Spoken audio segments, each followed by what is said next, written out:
Les Postaux, on se retrouve pour une information officielle, une information incroyable pour ce début de mercato pour le Paris Saint-Germain. Un renfort de poids signe au PSG. C'est fait pour Hakimi, c'est désormais officiel. Hakimi sera parisien et le nouveau latéral droit de la capitale la saison prochaine. C'est fait pour Hakimi au PSG. Confirme la Gazzetta dello Sport. La négociation est dans un état très avancé. Il ne manque pas grand-chose pour arriver aux signatures.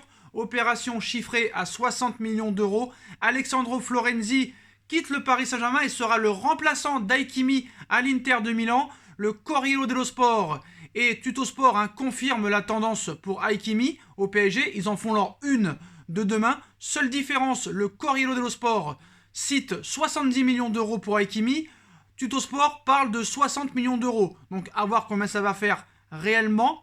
Donc la une de la Gazzetta, Hakimi au PSG, l'Inter en poche 60 millions d'euros. Alessandro Florenzi qui va quitter le PSG est en pôle pour le remplacer à l'Inter de Milan. Le PSG a tenté d'inclure Leandro Paredes dans l'opération pour Hakimi. Une idée qui est vite tombée à l'eau dans la mesure où l'Inter ne voulait que du cash et de l'argent. Donc pour rappel, opération chiffrée à 60 millions d'euros selon la Gazzetta et Tuttosport, 70 millions d'euros pour Corsport. Donc est-ce que c'est beaucoup trop pour Hakimi? Les vaut-il? En tout cas, franchement, c'est un latéral droit de top niveau. Voilà, je vais pas vous mentir. Après, dans les gros matchs de Ligue des Champions, vraiment j'attends de voir, parce qu'on sait que l'Inter a été éliminé en poule la saison dernière. Au Real Madrid, il n'a pas vraiment joué. Au Borussia Dortmund, certes, il a montré de très grosses qualités. Il avait fait une très grosse saison 2018-2019. Cette saison en Serie A, ça a été le meilleur latéral droit et de loin. Alors, est-ce que 60 millions d'euros, c'est cher? J'aurais pu dire que c'est cher si le joueur avait 27 ou 28 ans. Mais c'est un joueur quand même qui a 22 ans, qui a un très gros potentiel, qui a de très grosses qualités, qui est un joueur très rapide. Moi, j'ai vu des fois des matchs où il a été flashé à plus de 36 ou 37 km/h. C'est un joueur qui va vite vers l'avant, solidité défensive très fiable.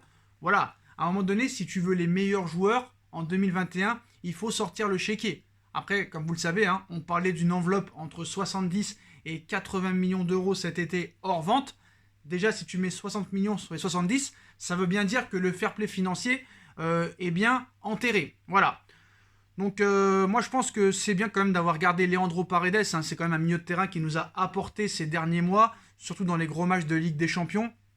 Donc c'est assez intéressant et moi franchement je suis content que Hakimi arrive au Paris Saint-Germain. Voilà, c'est un joueur francophone qui est en sélection marocaine. Franchement, quand tu vois qu'il a joué au Real, Borussia, l'Inter, c'est quand même que les meilleurs clubs le veulent. Je pense qu'il y a dû avoir un très gros... Leonardo a dû recevoir un très gros coup de pression du côté de Doha. Parce que quand tu vois que tu passes de Florenzi à Hakimi, c'est quand même un monde. Quand on voit les pistes de Nasser ou de Léo au début, on parlait de Bellerin, de Serge Aurier, de Ricardo Pereira. Franchement, je n'étais pas pour. Je pense que Doha, maintenant, cet été, va sortir le chéquier. Et je pense que ce sera la dernière fois qu'ils vont le sortir. Parce que comme vous le savez, l'année prochaine, dans un an et demi, c'est la Coupe du Monde au Qatar 2022. Et le Paris Saint-Germain, ses dirigeants et ses propriétaires vont tout faire pour remporter cette Ligue des Champions de l'année prochaine, quitte à se ruiner. Parce qu'il y en a qui disent 60 millions d'euros pour Hakimi, c'est trop cher. Mais c'est une goutte d'eau pour Doha, pour QSI, pour Qatar Sport Investment, c'est une goutte d'eau. C'est du pain au chocolat. C'est un croissant. Pour eux, c'est exactement la même chose. Si certains prenaient un petit peu le temps et la patience de se renseigner sur les propriétaires du Paris Saint-Germain et de QSI, ça vaut plus de 300 milliards d'euros. Donc, on parle de quoi exactement? On parle de quoi? On parle de pas grand-chose en fait. Donc voilà, le problème n'est pas de savoir si 60 millions d'euros pour Hakimi, c'est trop ou pas assez. Parce qu'il y en a quand même qui nous expliquent que Hakimi vaut le double. Il faut quand même pas exagérer. Voilà, ça manque de matchs référence en Ligue des Champions. Voilà, en Ligue des Champions, il n'a strictement rien prouvé dans les très gros matchs. Voilà. Il n'a pas fait de quart de finale de Ligue des Champions avec le Borussia, ni avec l'Inter, ni avec le Real en tant que titulaire. Certes, il a gagné la Ligue des Champions avec le Real, mais il n'était pas titulaire. Donc quand tu n'as joué aucun match, c'est pas comme si tu l'avais gagné. Donc moi, vraiment, bah, j'espère que ce ne sera pas un flop. Sur le papier, bah, il y a tout pour réussir maintenant. Voilà, franchement, il y a tout pour réussir. Si surtout tu attires aussi Théo Hernandez à gauche, Hakimi à droite, Hernandez à gauche, le problème des latéraux est terminé. Mais là, pour l'instant, il n'y a que Hakimi qui est officiel. Et là, ce qui est bien, c'est que tu finalises un dossier très vite, très rapidement. Et je pense qu'il fera toute la préparation avec le Paris Saint-Germain, vu qu'il n'y a pas de Coupe d'Afrique des Nations cet été. Il n'est pas concerné par l'Euro. Il n'est pas concerné par la Copa América, vu qu'il est international marocain. Donc je pense que voilà. Je pense qu'il faut faire un mercato très rapide, prolonger Kylian Mbappé au plus vite, parce que là aussi, non seulement tu veux gagner la Ligue des Champions, mais il faut aussi que tu montres à Kylian Mbappé que tu vas faire un mercato de folie pour pouvoir espérer remporter la Ligue des Champions.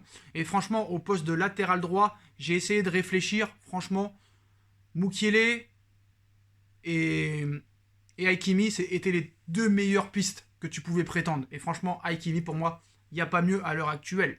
Voilà, honnêtement. Même si à droite, tu as des gros joueurs aussi. Mais franchement, 22 ans, tu fais aussi un pari sur l'avenir. Et je pense que c'est très très bien. Voilà. Je pense que là, Paris est en train de passer un cap et un niveau d'intelligence, parce que quand tu vois que tu as dépensé 40 millions d'euros pour Kerrer, quand tu as dépensé 47 millions d'euros pour Leandro Paredes, quand tu as dépensé 40 millions pour Draxler, si tu dépenses 60 millions d'euros pour Hakimi, 22 ans, qui est quand même l'un des espoirs et l'un des futurs meilleurs latéral droit au monde, je pense que là, c'est plus un investissement que de l'argent jeté par les fenêtres. On va pas se mentir. Il a 22 ans. Il n'a pas 28 ans, il a 22 ans. Et voilà. Moi, je compte énormément sur ce joueur et je pense qu'il va vraiment nous faire progresser. Ça, c'est sûr et certain. Il va nous apporter quelque chose. Et bah moi, franchement, j'en suis très ravi de ce transfert.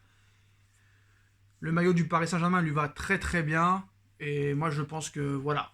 La vitesse, la qualité de centre, la qualité de frappe, le repli défensif, même offensivement, il apporte quelque chose. Il est polyvalent, que ce soit offensivement et défensivement. C'est-à-dire que même si un jour un ailier droit n'est pas disponible, bah, il pourra jouer à ce poste-là aussi. Mais bon, il est surtout recruté au poste de latéral droit.